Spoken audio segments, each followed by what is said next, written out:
Incidentally, let's wish them all well. This is their day. I heard a little story not long ago to the effect that someone asked a gentleman, said, "Did you get any cards on Father's Day?" He said, "Yes, I got them. Most of them were bills from Mother's Day." Happy Father's Day anyway. This morning we have an interesting and I think valuable subject, and that is the importance of experience from living being properly remembered. Pythagoras of Samos was the one who introduced the discipline of remembering, the retrospective exercise in which the individual periodically, if possible daily, went back over the records of the day to find out what he had learned, what experience had done for him or to him. Now, most persons are not very good at working with this nowadays because of lack of self-discipline and because of our peculiar mental complexes at the moment. We can very carefully eliminate the important message from anything that happens to us. If it interferes with our pleasures, if it is inconsistent with our passing moods, we promptly forget it. We do not gain the important lesson that comes to those who remember well their own attitudes, their own mistakes, their own relationships with life, and what they have learned from these episodes and interludes. So to the Pythagorean theory can be added a problem of building a proper record of ourselves, building a proper consecutive account of our own daily experiences. Years ago, young people used to keep diaries. And I think the Pythagorean discipline has to do with the idea of a daily recording, not only of the things that happen to us, but what we do about them, how we try to solve the different situations that arise. Also, in the course of time, this type of discipline reminds us of a number of invaluable hints, one of which is the tendency that most of us have of passing opinion on subjects with which we are not well informed. If we have this exercise and we have a false opinion about a certain subject and we discover our mistake, then this should be duly recorded for future record and evidence. And if we make the same type of mistake 2 or 3 times, then it is time for us to sit down and analyze our own attitudes on those subjects wherein we are at fault. Now, it's very easy to make this kind of a mistake in which we simply pass judgment and assume that we are right, and then we have to wait for the consequences. Now, the consequences may not affect us personally. We may only realize that we took the wrong stand at a certain moment. But the tendency to take this wrong position should be remembered because it is evidence of characteristics within ourselves. The only way we can really learn the functions of our own minds and emotions is to record the consequences of attitudes. The moment we express some attitude, we set an action in motion. And Pythagoras believed that all incidents are in motion. The individual who starts something must live with it to the bitter end in some way. Now, there are many things that we do not need to record particularly, but we can, by careful noting and writing down our attitudes, gradually force ourselves to face ourselves. And this is very important. The average daily occurrence that is normal in the affairs of living, these do not need to be recorded. But any unusual attitude of our own, any unusual attitude we take to other people, we have a right to put it down and say to ourselves, why did I hold that attitude? Why did I react in this particular way? Was it wise? Was it unwise? Today, of course, people are not much interested in whether it's wise or unwise. They want to do what they please. But as a result of disciplining these situations, the person can advance in his own unfoldment with the very important phase of self-discipline. Today there are a great many religious organizations that have various esoteric exercises and meditations and prayers and all kinds of affirmations in relationship to daily living. But up to now, the average person in even religious life has never experienced the discipline of daily recording himself, what he does, what he thinks, and why. If he did this, you would discover that life as we live it every day is far more educational and beneficial than we are inclined to suspect. We think of life as just a series of events through which we pass and we do the best we can, and we hope we last to the end of the month. But this is not really living. The individual who lives without purpose and does not make some personal unfoldment as the result of life is missing the opportunity which nature has provided. We are here for a reason, and that reason is not merely to ignore the laws of living. We are not here to do as we please in a universe that is ruled by an orderly procedure. Our real reason for being here is to discipline ourselves and keep harmony with the principles of our own existence. We are here to grow, and growth means to give proper attention to the needs of the self. Now, growth is not the result of catering to self. Growth is not the result of recording only what we want to think nicely about. It is not intended to cause us to be self-obsessed or fixed in such attitudes. Rather, it is a reason why we should not make mistakes that we make every day. We should not allow pressures within ourselves, undisciplined attitudes, mistakes that may go all the way back to childhood and infancy, to continue to plague our patterns of living.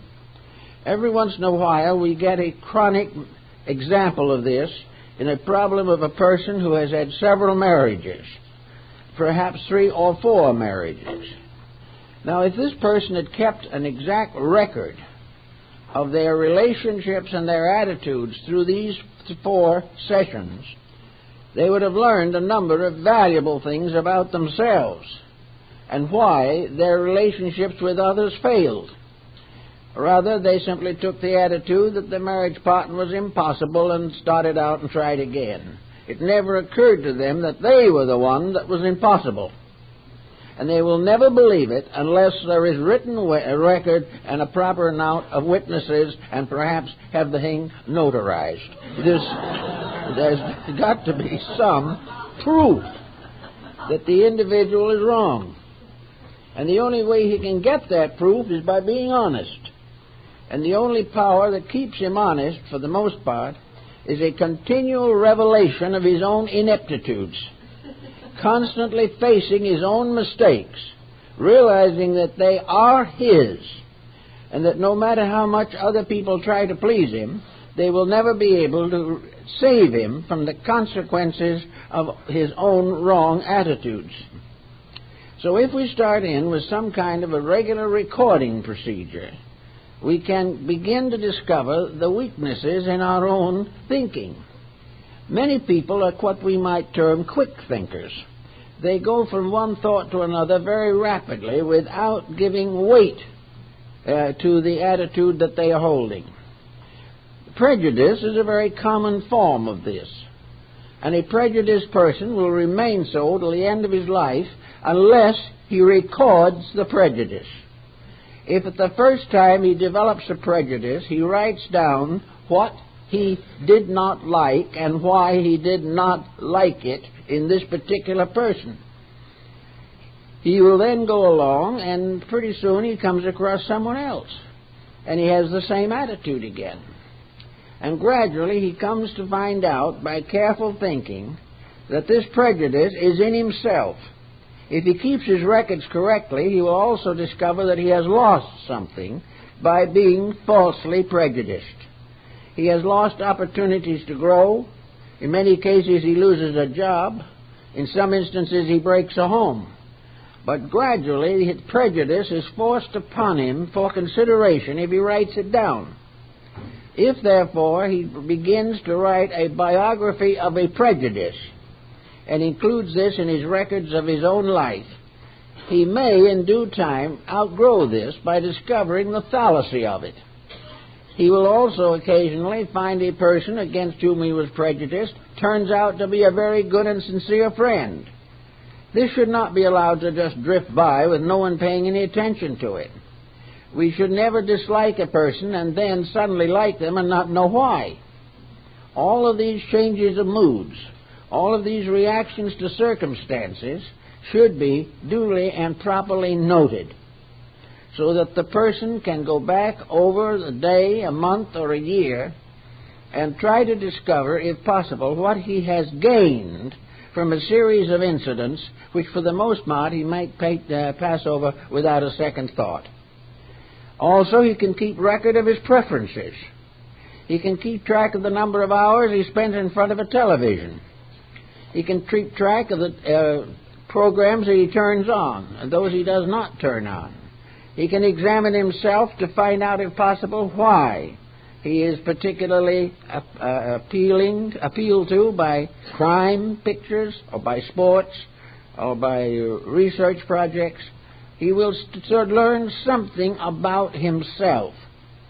And when he gets through watching a program, he should be able to say to himself, what has this done that in some way increases or improves my own consciousness?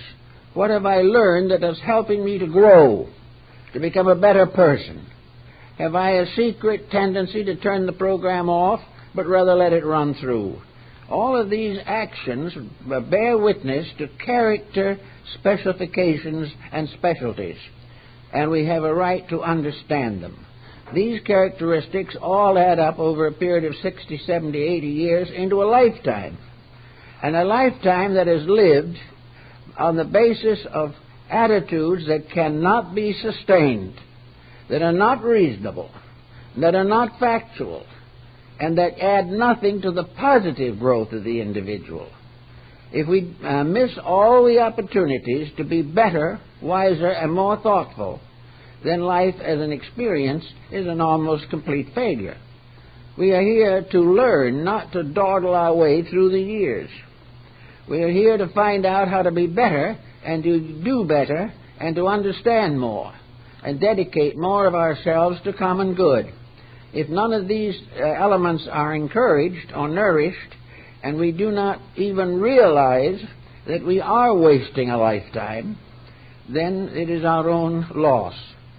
And only a record can be made to show what these processes really are. One problem is to observe the worrier.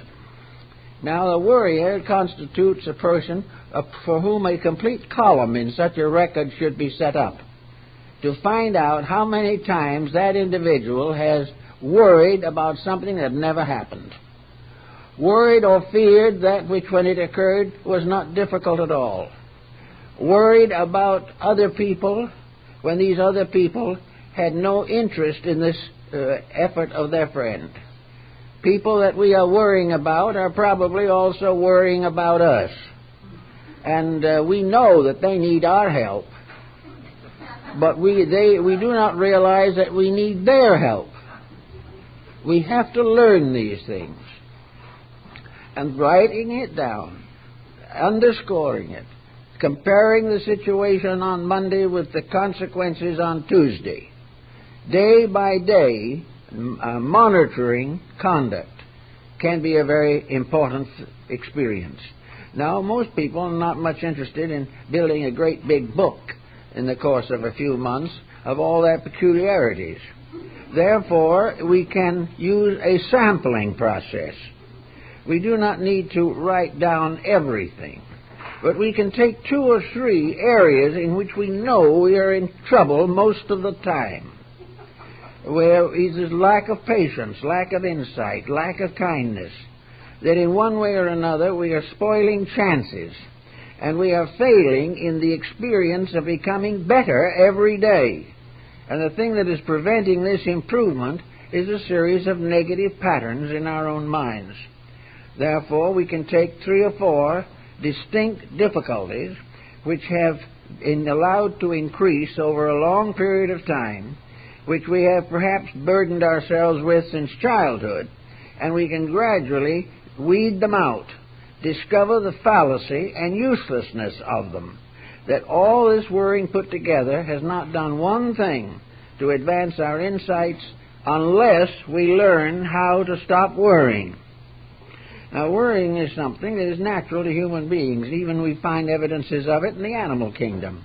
But worry is a misuse of energy. And as many of the ancient scholars pointed out, everything that is important in life is worthy of deep and careful consideration. But nothing should be handled by fretting and fussing. Everything that comes along as a problem should be solved in the spirit of internal enlightenment. We should always be living the best that we are and the best that we know. And if we do this and come against a complicated problem, then we have inner resources which will help us to find a new solution to a new problem because of the general attitude that we are holding. Little by little, therefore, we correct old faults, build new strengths, and become more useful to ourselves and those around us. So this record is something that is well worth bearing in mind. Another record type of thing was developed in Egypt. And in this particular type of record, the individual who began a study, for instance, a person who intended to become a physician, or intended to become a priest in the temple, or intended to become a builder of palaces or houses. This individual, in his instructional period, studied usually with the masters of his arts or sciences.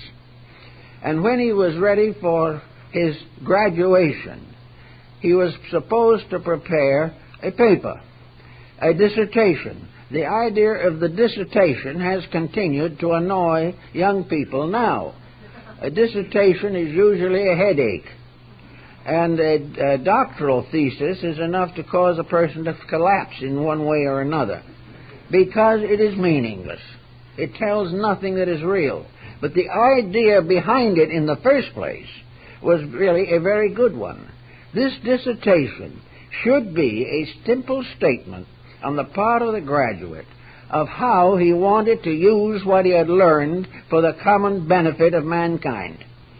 He was supposed to explain how he would proceed, if he was to build a school, if he was to create a group of people, if he was to perform some public service, that his knowledge was to be dedicated to the help of all living things.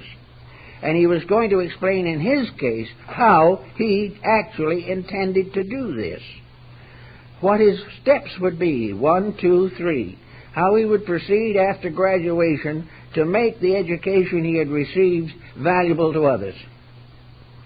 This habit of preparing these outlines should be revised and revived. It should come down to us that education is an asset which must be dedicated.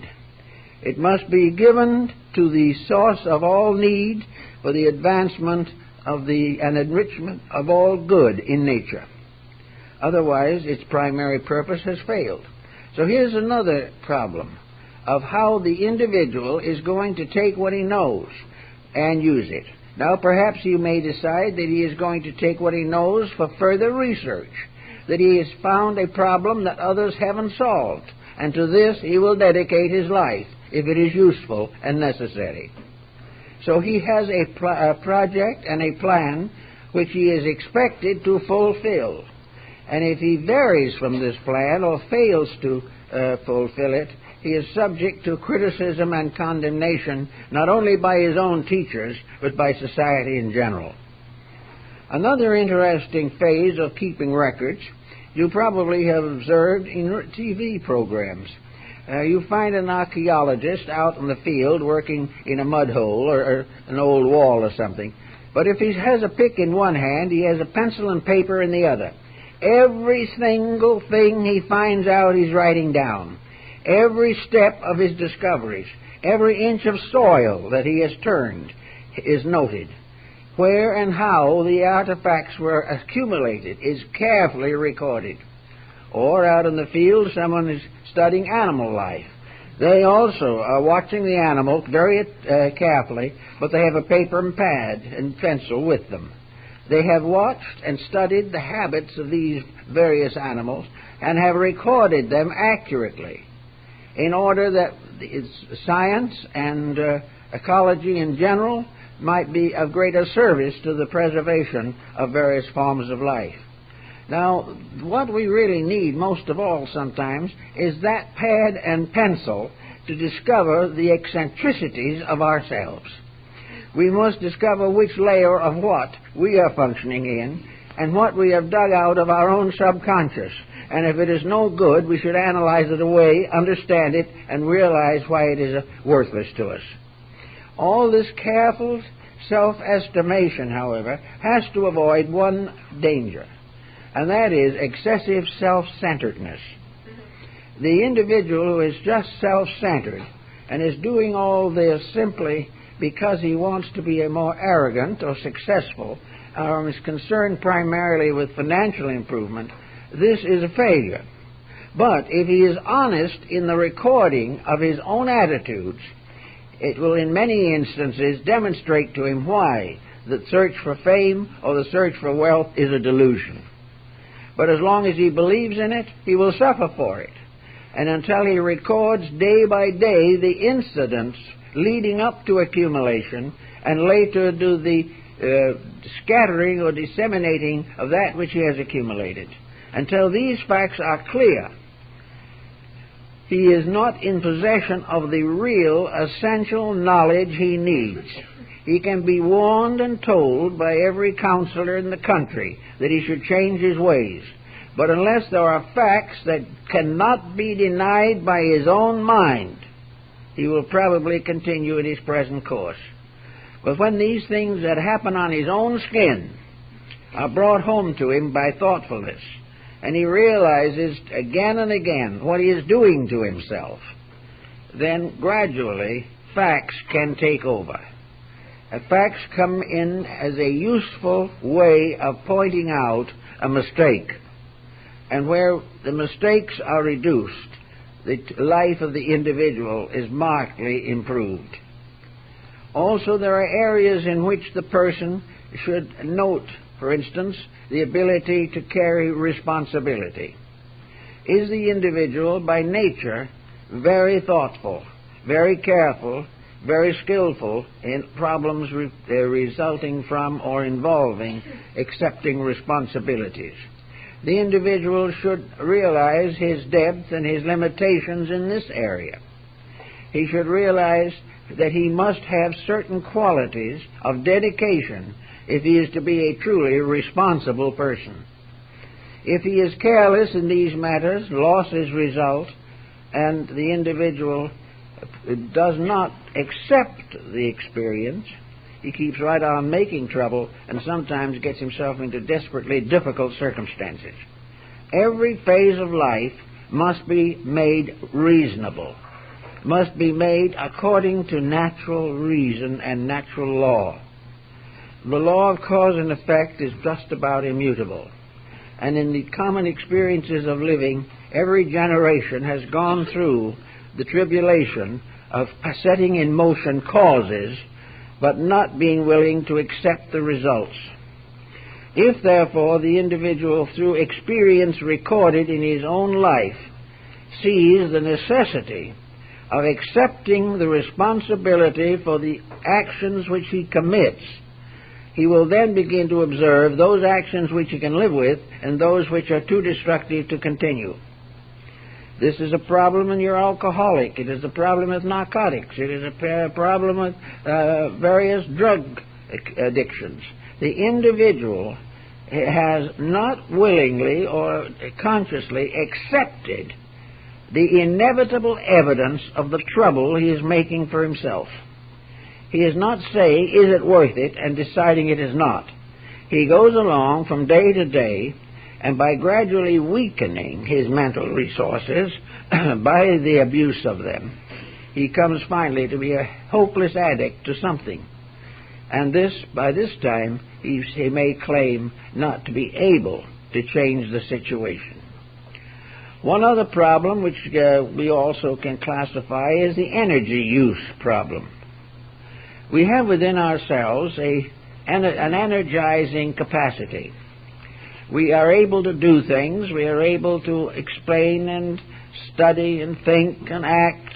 We can take long walks, climb mountains, and do all kinds of things by the energy within ourselves. Now, energy is useless to the individual unless it is channeled. The individual who has energy does not have an inexhaustible supply. This is a point that many people overlook. Young people do not realize that in years ahead their energy resources will be depleted. The use of energy is one of the heaviest responsibilities that we have to bear. And energy is the most priceless factor we have in the maintaining of a program of personal growth. Therefore, energy means that we cannot afford to waste the life in ourselves on foolish, stupid, or unreasonable attitudes. Energy must be used constructively. Any energy that is used destructively is a loss, and it also is the cause of consequences. The individual who gets angry is setting something in motion, the results of which he may not be able to control. Yet he will say to himself that he cannot control the anger. He must do whatever he feels like doing at the moment. But if he keeps a record of his feelings day by day, and what he does about them, and how he continues to maintain them at all cost, he will in the course of 6 months develop quite a dossier as to why he shouldn't do it that way. He will begin to see that he is wasting life, misusing energy, and deducting from his resources without gaining anything. Something that does no good is almost as bad as something that does evil, because we are not here to do nothing. We are here to grow and to live and to share. We are here to fulfill the destiny for which man as a creature was created.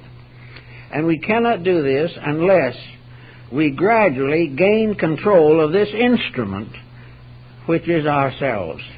We have to learn how to become skillful. If you buy an expensive computer, you take lessons on how to use it. Well, the individual's inner life is a living computer, far more important, far more valuable, and more irreplaceable than any computer for which we can turn for adding up bills or chemical formulas or whatever it may be. Actually, the computer which is ourselves has to be brought under the control of training. You have to take a course to run a computer to do the bookkeeping. You have to learn every art and skill that you expect to use.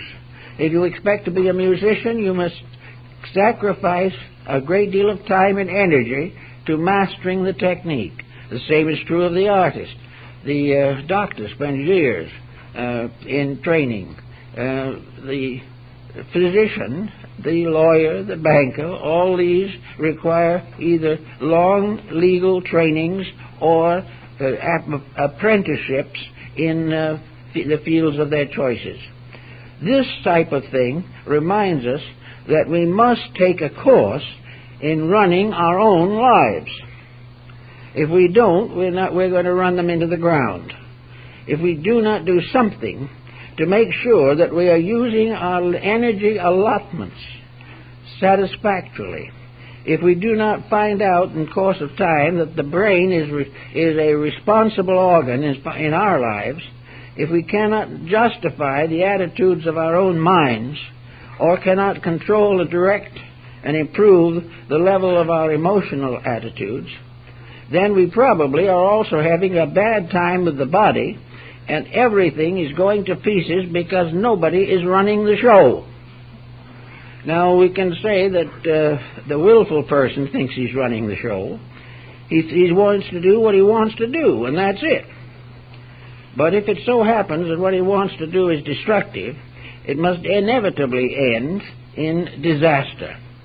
Or if he is one of these labor-saving individuals who wishes to get along in the world and amount to something but has no interest in hard work, this also represents an inconsistency which can best be detected by putting it down in black and white.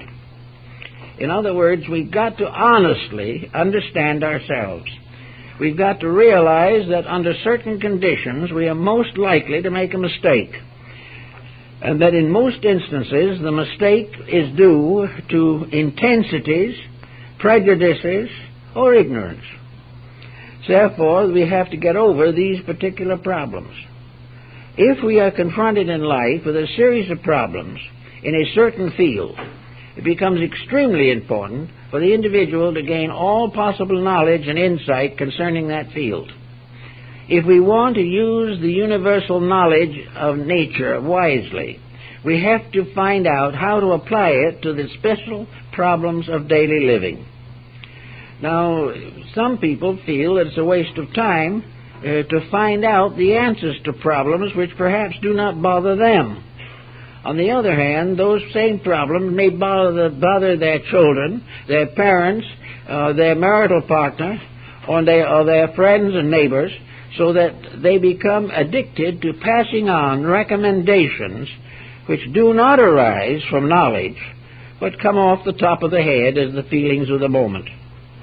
Therefore, anyone who wants to help others must learn how other people's problems can be faced. Platitudes have never been very successful. Even the idea of positive thinking, while it is important, is not important unless it is backed up by something.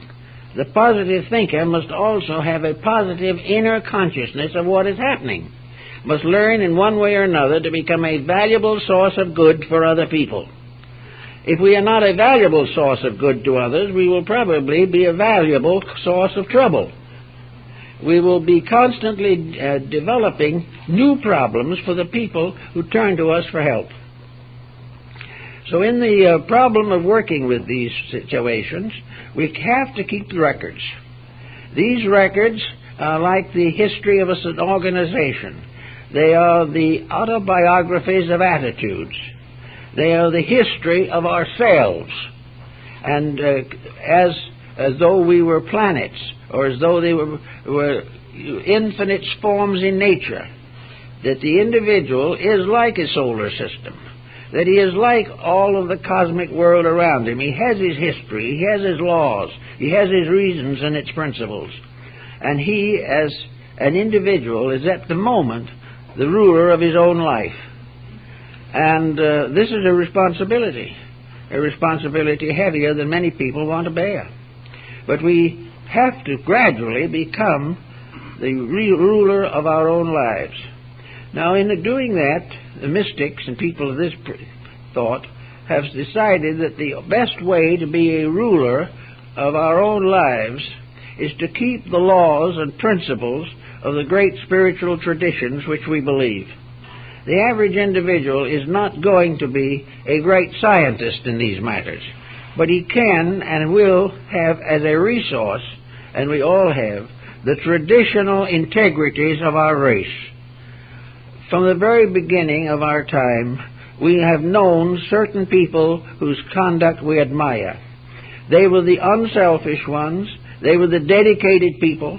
Many of them were martyrs.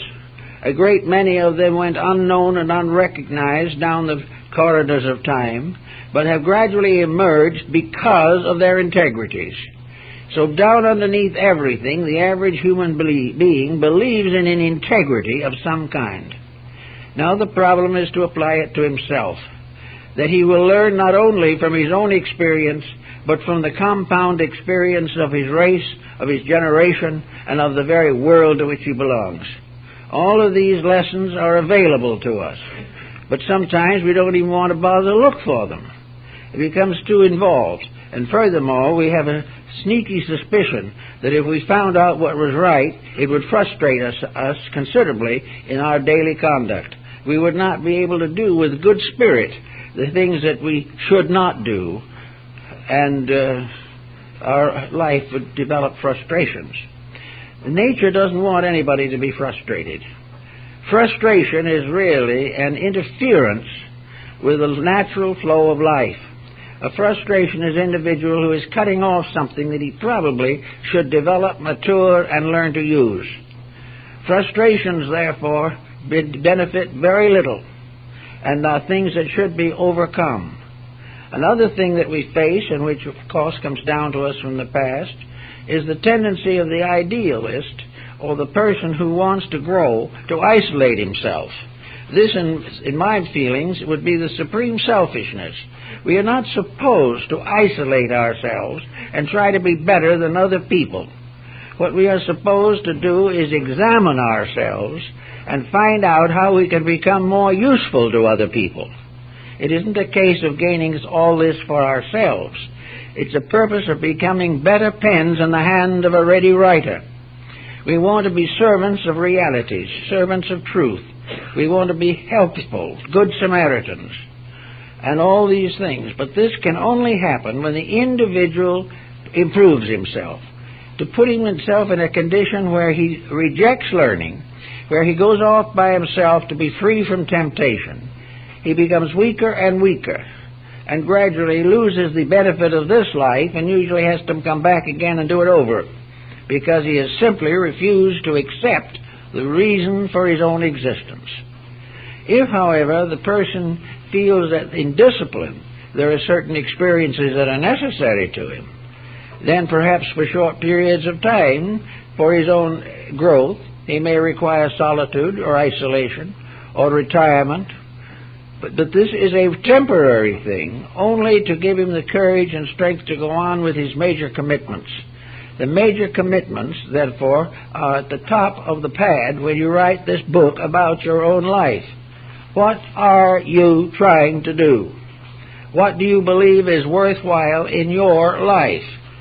And many people will take the attitude that they are not sufficiently influential, they're not enough informed to really do much of anything. All they can do is little small things around the house or whatever is natural to them.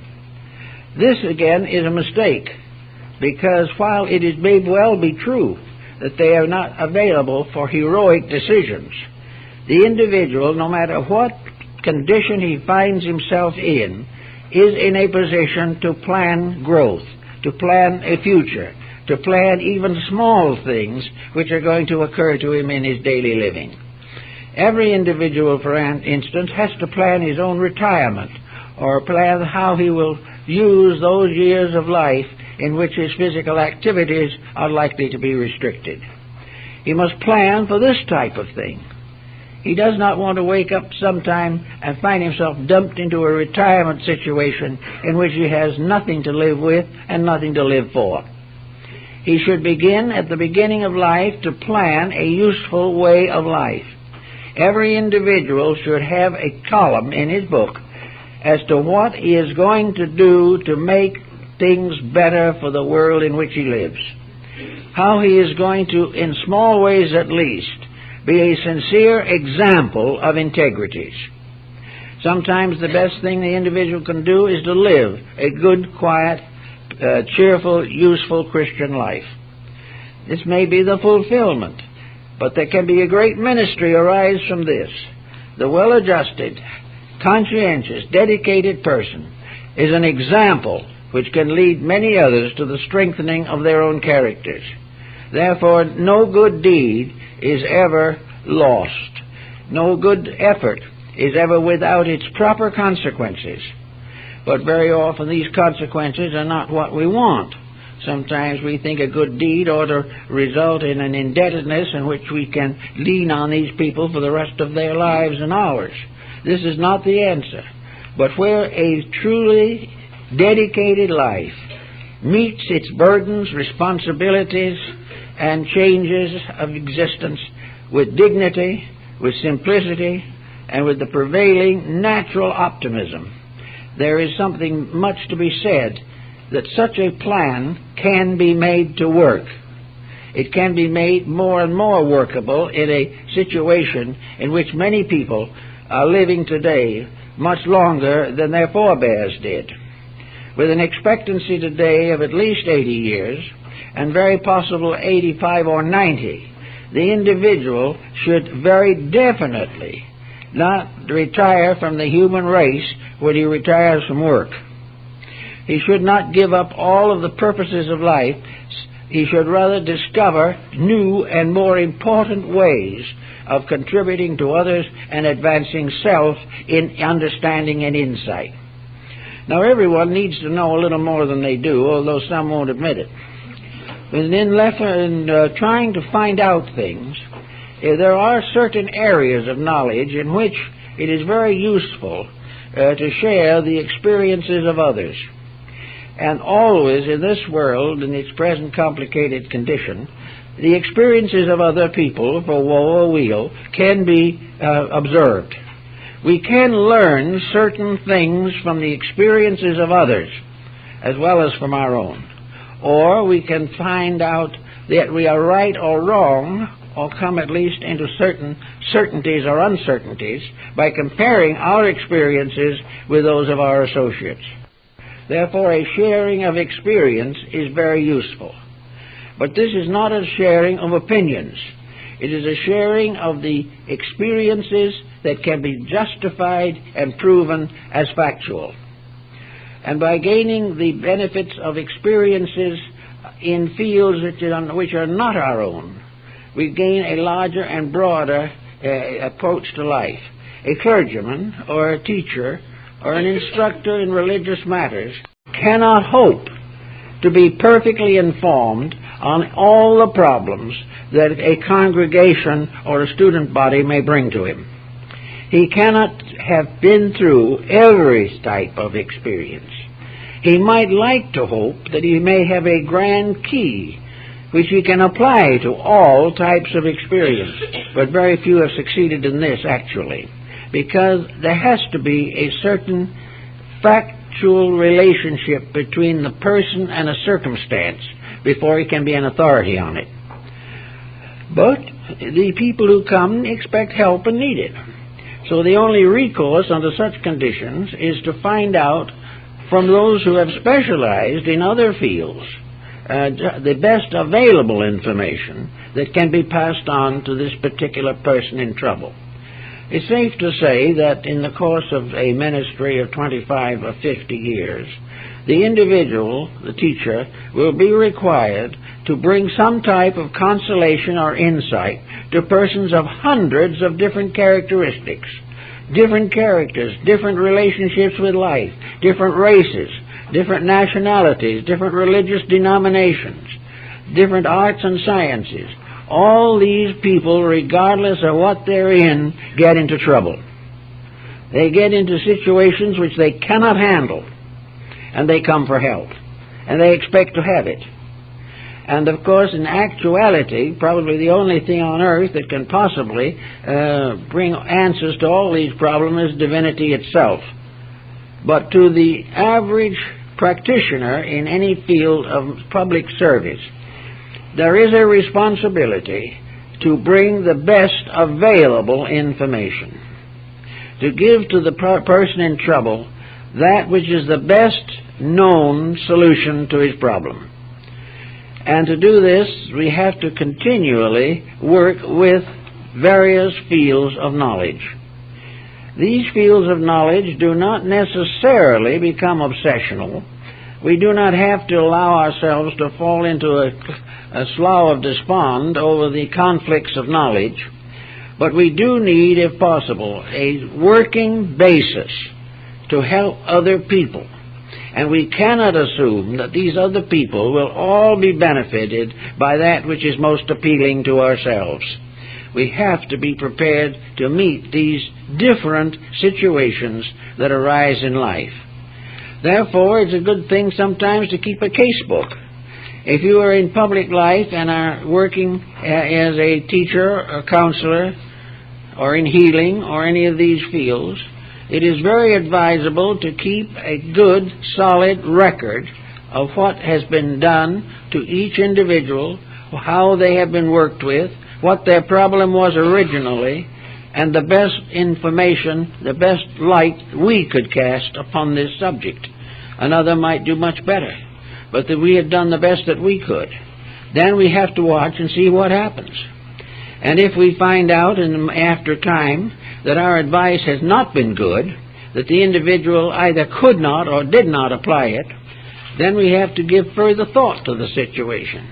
This is quite common now with certain metaphysical organizations. Many of these people get into difficulties, go to the organization and try to get help, and the organization cannot give it to them. The reason why this happens is that the organization has not kept records of the consequences of its own instructions.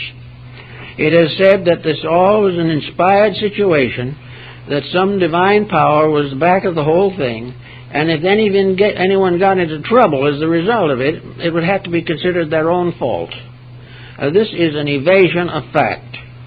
The individuals, and I know some who have been in and out of a dozen different movements and organizations, and have gradually come to the simple fact that the person has to determine in his own life and nature what is honorable and what is right. He has to escape from the glamour of promises that can never be fulfilled. In life everywhere, wherever a promise is made, in which there is no contribution on the part of the individual to fulfill the requirements of that promise, there will be trouble. Even then, if the promise was wrong, there will still be trouble. But everywhere we go, we have to gradually change opinions into facts. Heraclitus said, opinionism is a falling sickness of the reason, and this is essentially true. We cannot be expected to solve problems by opinions. Sometimes a person will come to us and say, what is your opinion on this matter? Actually, it's not very much value, anybody's opinion. The answer is, what are the facts? And in order to get the facts, the individual has to wade through the emotional pressure of promises and of various inducements, and perhaps most of all, the strange dedication to trying to become a god in a short time. All these things have to be removed from the picture. What are the facts? And when it comes to the facts, the pencil and paper are extremely useful, because you have to live with it later. You can't say a month later, I didn't say that, which is a very quick way out of a very difficult situation. Or, I shouldn't have done that to this particular person. Gradually, by controlling the results of our conduct, because of the consequences that they obviously cause, we get to the point where our instruction or information becomes more practically useful and practical. We also have the problem, which are now being emphasized, of physical ailments and the records necessary to understand them. Nearly every doctor who is a reputable physician keeps a constant record on the condition of his patient. He keeps a constant testing of their health situation and advocates periodic examinations. Now, these may be more expensive and unnecessary, but the principle involved is that there must be a recording. The physician must know what is happening to the person. And yet that same individual at home, with no particular physical problem that is noticeable, keeps no record of the happenings which affect his emotional life or his relation with other people, or his employment, his recreation, his activities, his relaxations, all of these things are just, well, they just happen. He comes home tired out, sits in front of the television with a television dinner, and watches a baseball game. This has become a pattern with millions of people. It is estimated at the present time that sports in America have the largest listening or viewing audience that there is, and that almost any evening, out of the 250 million people in the United States, 75 million will be looking at sports. Well, that's all right. Sports are not going to hurt the individual particularly, but they're not going to do him very much good. Sports are all right, but not as a constant, continuous, inevitable way of escaping responsibility. It's pretty difficult to do any intelligent thinking while watching a football game. But the individual can divide his time, but he should not consider his life to be caused to be fulfilled by wasting time. He comes home tired, he feels that he has bought the right to do as he pleases in the evening, so he does that which, for instance, is his outlet. But it's because he has nothing else. Somewhere in the life of this individual there should be interests that help to develop and unfold the character and temperament of each person that comes into the world. He should have a constant record of the things that are important that he is accomplishing. It may be that he should take up a language. Perhaps he would find it much more valuable to himself to become an artist or be a musician. At least those things are discipline. We may say, of course, that an artist, so what? There are lots of artists. That's true. But every artist has a dedication. He has a dedication of some kind to the performance of a skillful action. He learns the palette. And if he wants to, he will see in the palette the history of the universe. Because the color combinations that he makes are part of a spectrum that originates in the divine life itself. He also learns the mixtures of colors as seen in nature. He discovers one tremendously important thing, namely, that the colors he sees with his eyes are not, in many cases, the true colors at all. Here he is seeing something, as we might say, with a well-tempered vision, instead of the thing as it actually is. Also, the artist has a tremendous potential. He is the only person who can change a landscape anytime he wants to. If he doesn't like 3 trees in a picture, he just eliminates a tree. And he does it without chopping a tree down or hurting anything. All he is doing is fulfilling his own sense of proportion, propriety, harmony, and rhythm. Great artists like Dürer, Michelangelo, Leonardo were great mathematicians. They were also great anatomists and physiologists. They produced inventions in many fields of life. They had a profound study of the human body, and the diagrams and figures of Leonardo da Vinci on the development of the fetus are among the great masterpieces of art and science. So here's an artist who is all things. And in every art, science, trade, craft that the individual takes up, there is an opportunity to share in an infinite wisdom. There is an opportunity to make the thing you are doing a teacher not only of your mind, but of your heart and of your soul. All these constructive outlets make people happier and help to make life more important. Therefore, if some time is taken from the wasting of time, then we can also realize that the person will be preparing for a retirement in which the mind will be filled with constructive and hopeful expectations of further opportunities to learn.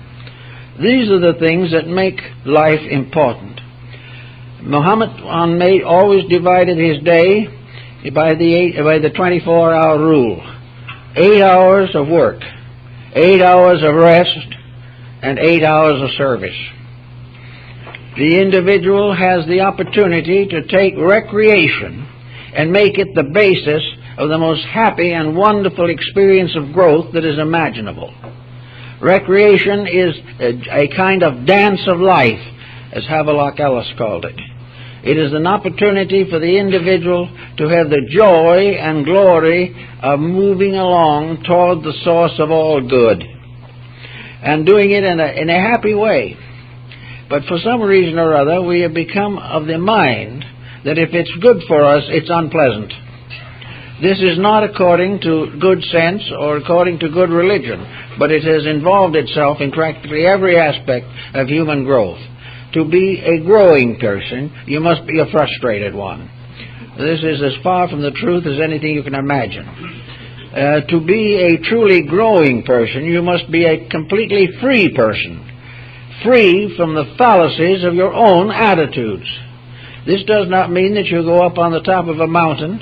It doesn't mean that you join some kind of a club of the discontented. It doesn't mean that you are now entitled to use all the cocaine you want. Freedom is the actual wonderful privilege of being right. And because we are right, not having to worry about trying to get over the mistakes to which we have been in service for so many years. All these things can also add up to perhaps another type of literature, and that is to write the book of the thing as it ought to be.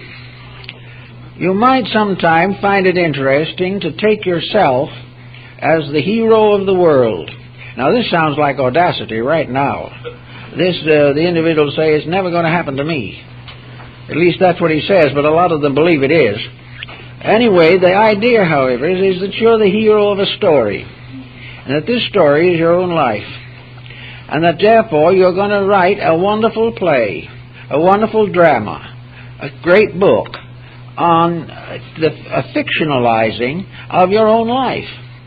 You're going to do all kinds of interesting things that you may never factually do, but you're also going to dramatize your own reactions to life. If you love nature, that's going to be in there. If you have a great love for children, that's going to be a leading factor. If you've had an unhappy and frustrated life, you're going to be able to show other people how they can transform these limitations, as you believe that you have, or certainly are going to try. Little by little, you can move yourself into the person you know you ought to be.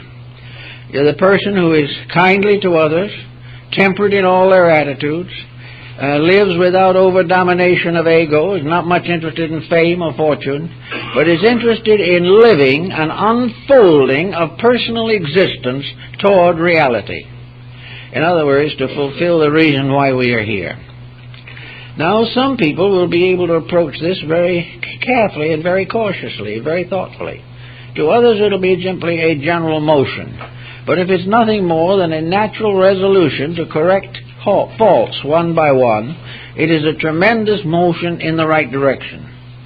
Wherever in writing down your list of peculiarities you find that you are easily irritated, or that you have great trouble answering the telephone, or that you don't like to be the victim of uninvited guests, that all these things you can work through. You can gradually organize the situation so that you can control every phase of it. And whatever comes along, it becomes no interference in anything whatsoever. There are no interruptions, as Zen points out. What we call an interruption is simply a lump in Zen. It is a small bump somewhere, but it means nothing. And as the Zen master goes along a little further, the bump becomes a koan. In a little while, the interruption becomes a key to the improvement of the discipline itself. So we don't anymore have these pressures. One of the rewards for trying to get rid of them, certainly, one of the rewards is better personal life.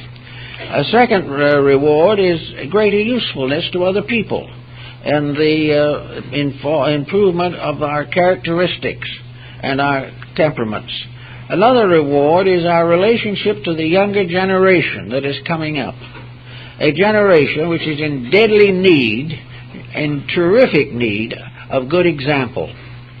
The generation that is wild, but is more or less following frustrated or wild parents, if they are belonging to peer groups which are not commendable and very seldom inclined to accept the family itself as the peer group.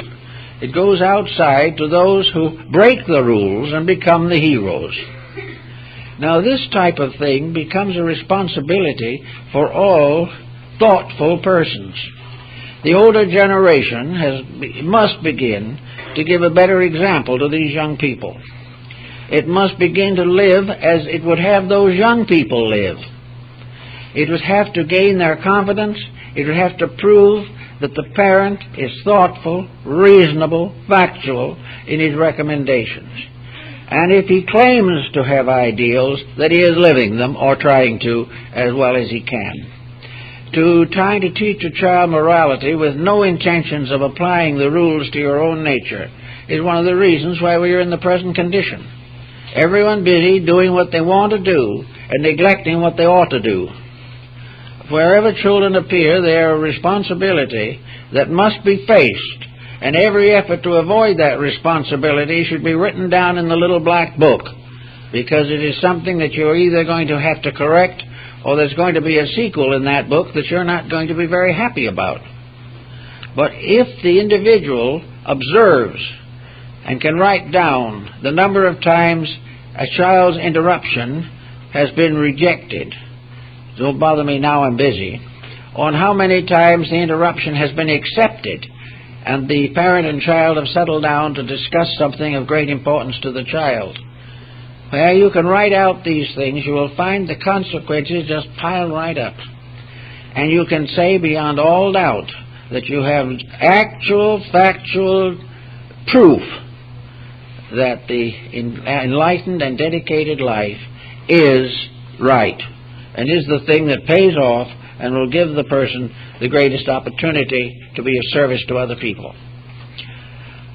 Nowadays, with the situation as it is, there's a great deal of exploitation in the field of religion.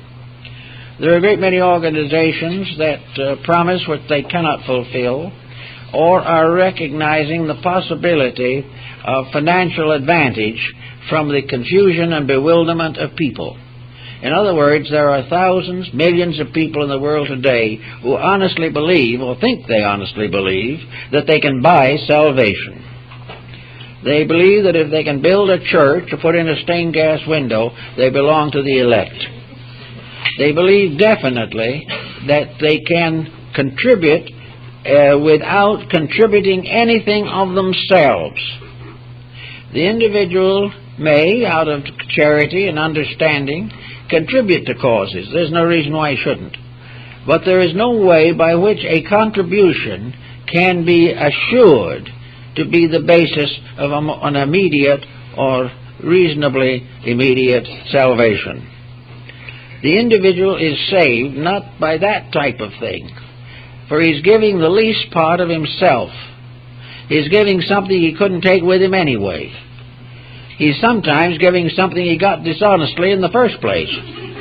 But whether he got it honestly or dishonestly, the gift without the giver is bare, says Longfellow. It is only when the individual's gift is backed by dedication to principles. And today, a great many organizations are not much worried about those dedications. They want the gifts. Well, some of them are having a hard time, let's face it. But the individual who is expected to help them must have the ability to determine within himself what is right, what is just, and what is worthy of assistance. He must recognize that nothing that is worthy is going to make the path to personal growth a flowery bed of ease. It is going to be troublesome always. It's going to be work.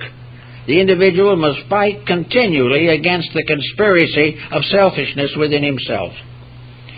But he can and should realize that he must grow. He cannot be converted into salvation. He cannot be given some kind of a formula and be told he's a member of something and have anything happen unless he makes it happen. There is no shortcut to truth. It is a long, hard, difficult road.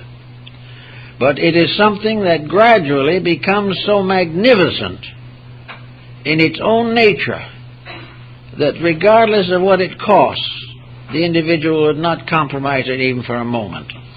But there is that time of getting to that point, the time to compass the entire worldly material that has been burned into us by sorrow and trouble and responsibility. So we think that gradually, taking all these factors together, that the average individual's life is worth a careful documentation. Now, sometimes this happens after they're dead. More biographies are written after death than you would shake a stick at. But, you know, there's a fallacy about these biographies. They are really not written to tell about the person. They are written to amuse an audience. In other words, most biographies that we read are more or less disillusionments of one kind or another. The individual is downgraded. Now, some will say perhaps he isn't downgraded. Perhaps the person who we have regarded as a hero was really much of a scallywag. Well, even that doesn't justify the situation, because we all know that people cannot be everything at once. So some people are good and some people are bad. But those exploitation books that are written simply for sale dramatize situations that may not even be true.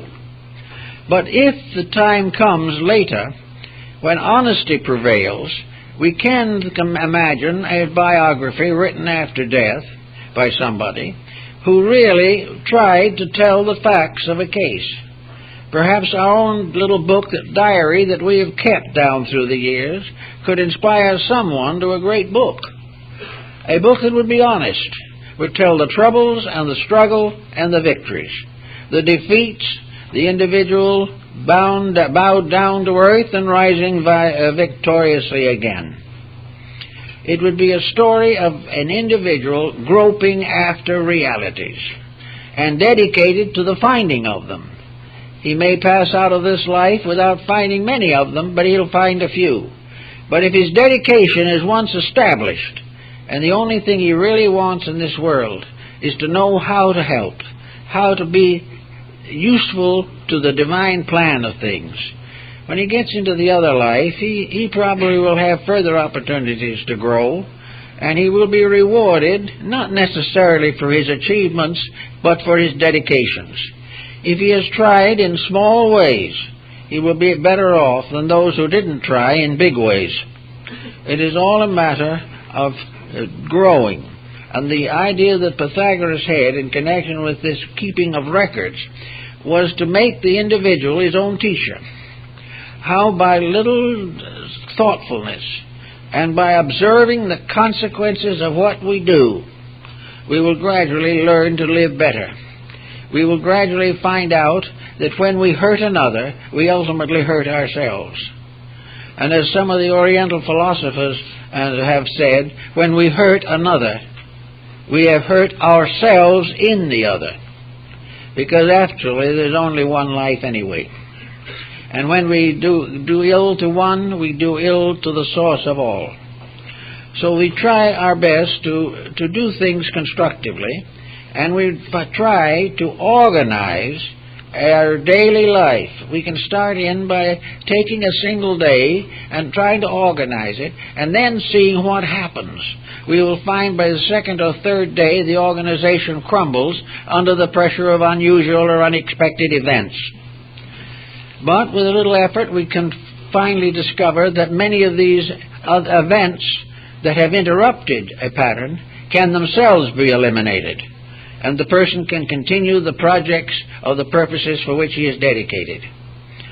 Another problem that happens, that I think is very much in Western religions especially, is that the individual who is dedicated nearly always takes on a deadly seriousness. We haven't discovered, apparently, the dance of life. we haven't discovered perhaps what some of the older people who were not so smart in some things really discovered, namely that after all, growth is the most joyous process that there is. To grow in wisdom is a magnificent adventure. Growth is not brought about by frustration. It is not the individual turning away from the world. It is the individual who examines the world and finds its own natural beauties that gradually grows. There are many things in the world that we have to consider as serious, but there are not so many that we have to react to with too much seriousness. It becomes wrong, because growth, the child growing, isn't fighting growth. The people in passing through various stages of life find it's impossible to fight them. All they can do is put them in order and use each period of life as an opportunity for the expression of a great beauty. And it doesn't make any difference whether it is the newborn babe or the centenarian. Beauty is always there. Tremendous values are always there. And the individual who learns to appreciate them does not become an outcast, does not become a cynic. He remains what he always has to be if he wants to grow, and that is ever aware that the mistakes and sorrows and problems of life are all part of the growing pains of human beings. They're there for the individual to transform and transmute by his own consciousness. And there was a belief in antiquity, at least, that no one was ever presented with a problem so great that he couldn't do something about it. That it is not necessary to assume that our problems are so vast that we cannot solve them. Nor is it our responsibility to take on unsolvable problems and try to solve them. The problem is to grow graciously, to try to find the thing that would make the individual today attractive to the younger generation growing up. That the parental attitudes are enlightened, that they are gentle, kindly, thoughtful, unselfish, and yet have within them a strength of discipline. Discipline is the most important thing in the world for the average person, and there is nothing they resent more. Discipline is given in the army, and while it is not a very good cause, we'll accept that, very many of those who have gone through army discipline have become much better people as a result. They have come out of that discipline with the ability to obey commands, ability to do things that are needed to be done, and to do them without efforts to avoid or evade. But anyway, discipline is the thing that we all have to have. And a discipline of a parent for a child must be enlightened. The discipline that we apply to ourselves must be enlightened. We cannot simply blindly swing out at something with an outburst of temper or something of this nature. Discipline has to be gradually gained in the way a musician gains the skill to play an instrument. If he did not practice for years, he could not play it. If the individual doesn't practice self-discipline for years, he will not achieve it. The only way in which some seem to be able to shorten this apprenticeship to discipline is through a mystical religious illumination. Some people who have been very worldly, for instance, St. Francis de Assisi is one of the examples. A person who has been very worldly and has gradually exhausted the possibilities of excess, who has gradually wasted their ownings or their lives or their health, destroyed the relationships with other people, and gone on to a very difficult situation. These people occasionally, on rare occasions, but it does happen, suddenly have an inner awakening. They suddenly see, know, and believe the mistakes that they have made. They also seemingly are the ones who were able to remember a combination of circumstances, remember the details of their own degradation, and at the same time remember the details of the universal plan of salvation. In any event, these people suddenly have an internal enlightenment. This internal enlightenment is something, as several of them have said in attempting to write the explanation, that there is no way of telling what this is. Words completely useless. Those who have it cannot name it, and those who name it haven't got it. Whatever it is a mysterious unfolding of light within their own lives, an enlightenment that forever corrects most of the mistakes which they have made. This enlightenment which, in a sense, is a miraculous cleansing of the inside of the cup, where suddenly the individual realizes his true place in the order of things.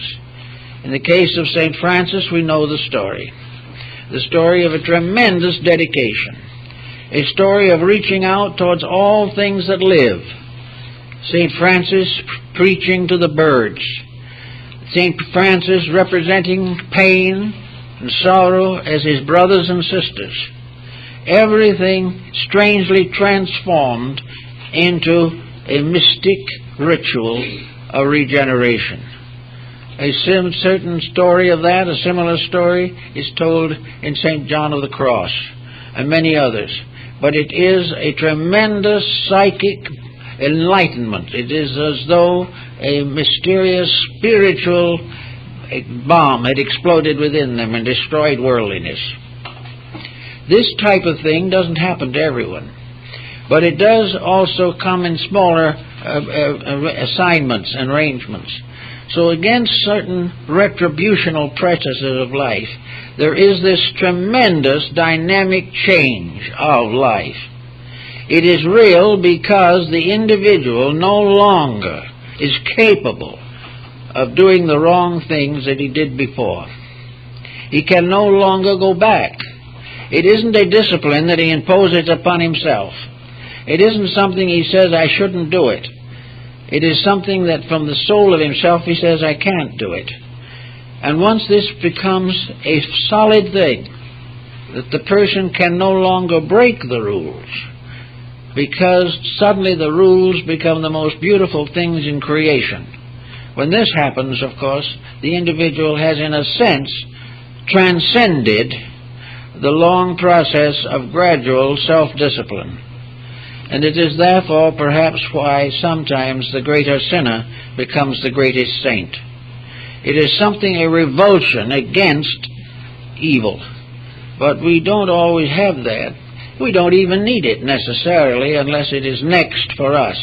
What we really need and what we have to cultivate at all times is this growing realization of the beauty of doing it right, the beauty of no longer permitting the doubts and fears of the personality to interfere with the life of a serene dedication. If we really believe in the divinity that shapes our ends, if we really believe that there is a power beyond our own, a power which is guiding us with love and wisdom forever, we can begin to accept that, and we can write in the little book, today I kept it. Today I had a decision to make and I made it right. Then the next day I tried again but didn't do so well. But over a period of time, these records will tell us what we are accomplishing. They will also help us to plan a purpose for our own lives that extends perhaps far beyond the boundaries of the present body. It helps to make us citizens of the universe, and most of all, good citizens. It helps us to become part of that great life which is dedicated to the service of life, to the service of realities, to the service of the divine essence, the divine substance that has been built into us and which we are able to witness. In other words, it is the divine power coming through so that we all become manifestations of the infinite goodness and the infinite love that protects all things. If we begin to feel that way and think that way, little problems will fall away and gradually larger problems will be modified. And if we keep records of what happens when we do it right, we will gradually realize that it is not very profitable to do it wrong. Well, that's all for today, folks.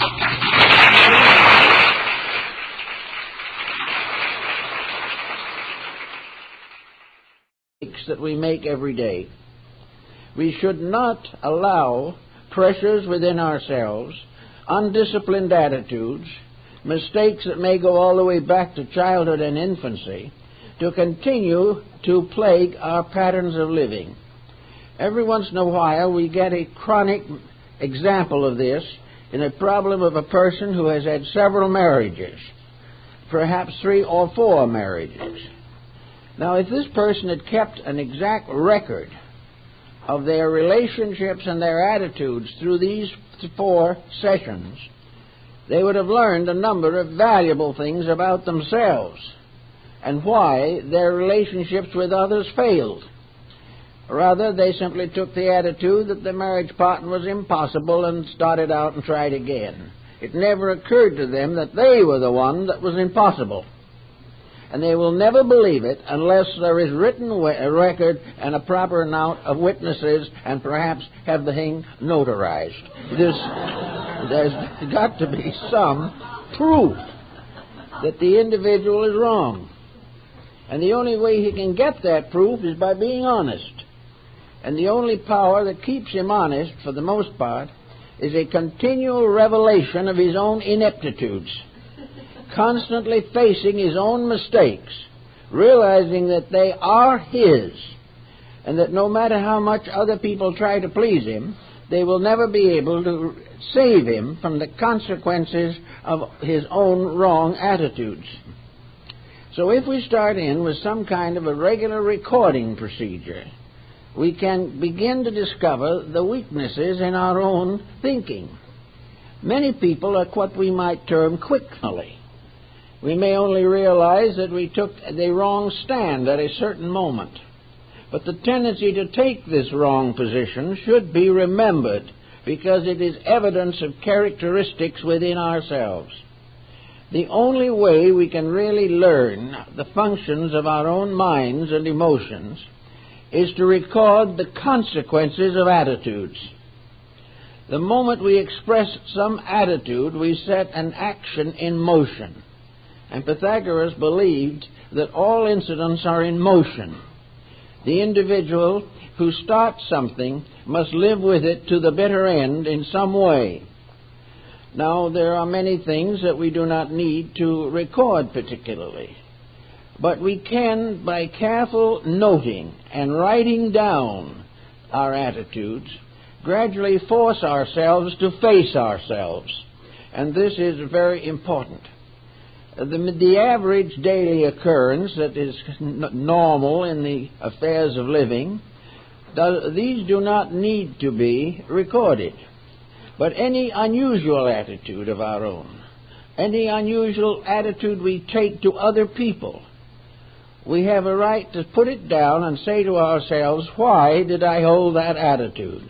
Why did I react in this particular way? Was it wise? Was it unwise? Today, of course, people are not much interested in whether it's wise or unwise. They want to do what they please. But as a result of disciplining these situations, the person can advance in his own unfoldment with the very important phase of self-discipline.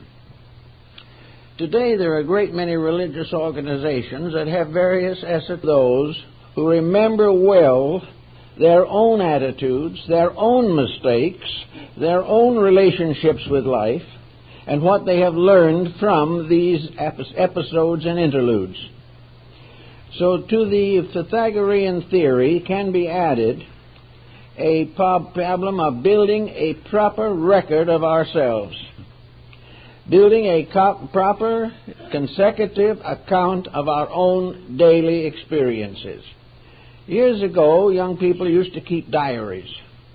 And I think the Pythagorean discipline has to do with the idea of a daily recording, not only of the things that happen to us, but what we do about them, how we try to solve the different situations that arise.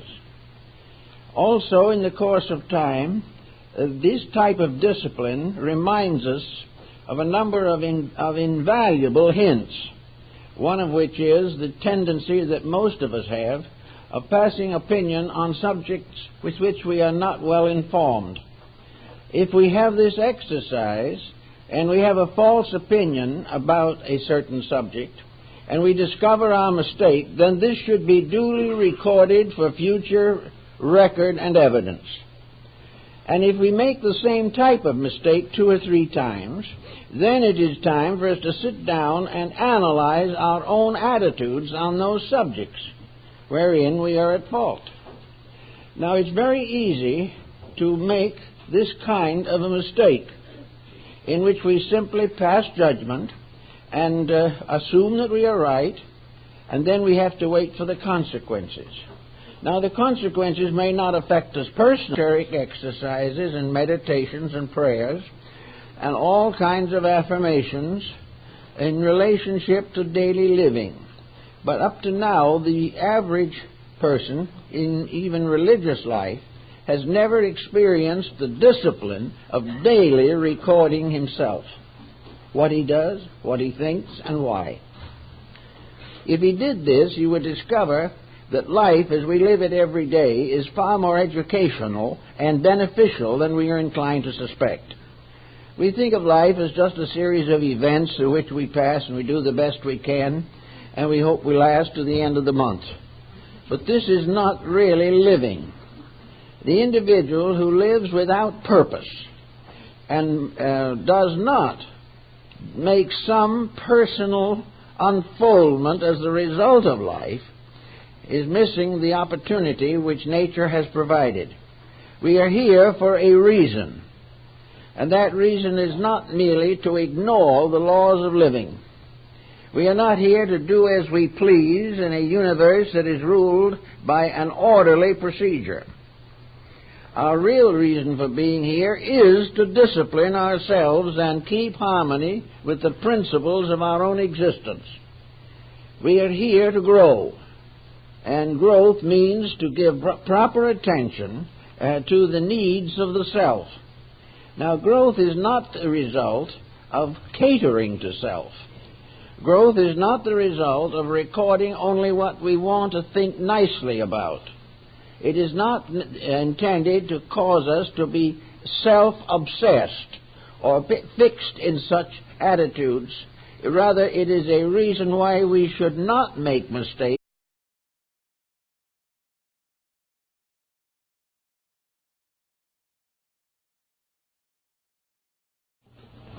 Incidentally, let's wish them all well. This is their day. I heard a little story not long ago to the effect that someone asked a gentleman, "Did you get any cards on Father's Day?" He said, "Yes, I got them. Most of them were bills from Mother's Day." Happy Father's Day anyway. This morning we have an interesting and I think valuable subject, and that is the importance of experience from living being properly remembered. Pythagoras of Samos was the one who introduced the discipline of remembering, the retrospective exercise in which the individual periodically, if possible daily, went back over the records of the day to find out what he had learned, what experience had done for him or to him.